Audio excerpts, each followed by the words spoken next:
You don't choose unavailable people because you lack self-worth.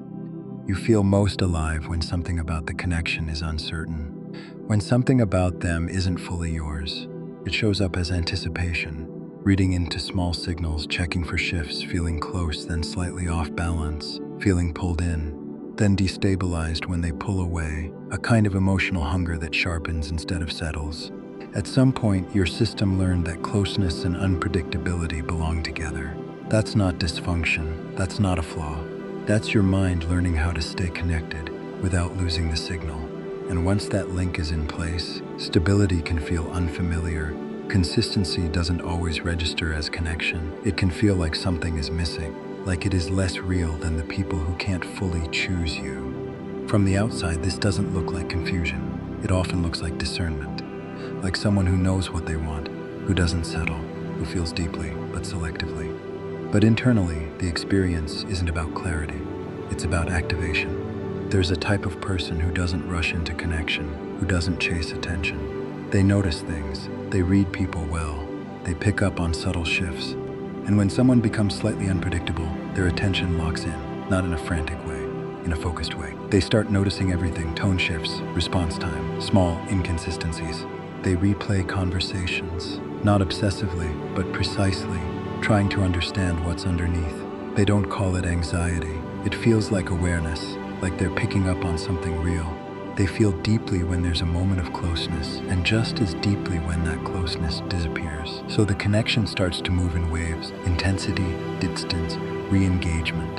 And each time it comes back, it feels significant, like something real is trying to happen, even when nothing actually stabilizes. And if someone shows up consistently, clear, available, steady, it doesn't create that same internal movement.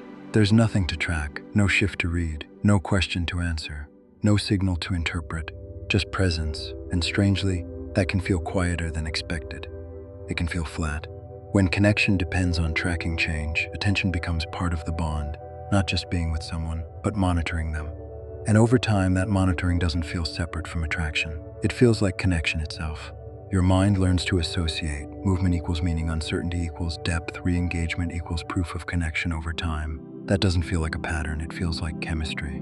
So when someone is fully available, there's less to track, nothing is moving. And without that movement, the connection can feel less defined.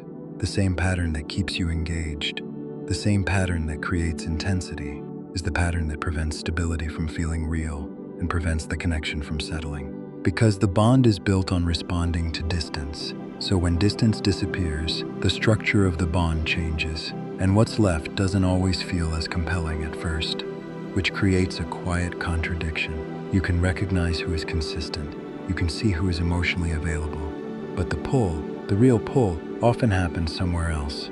Not because it's better, but because it matches something your system already knows how to organize around. And most people never question that. They assume the pull means compatibility. They assume intensity means depth. But those aren't the same thing. And steadiness starts to feel like absence, even when the opposite is true. So this isn't about choosing differently in a simple way. It's about noticing what actually creates the feeling of connection in the first place. Because sometimes, what feels like alignment is just familiarity organizing your attention.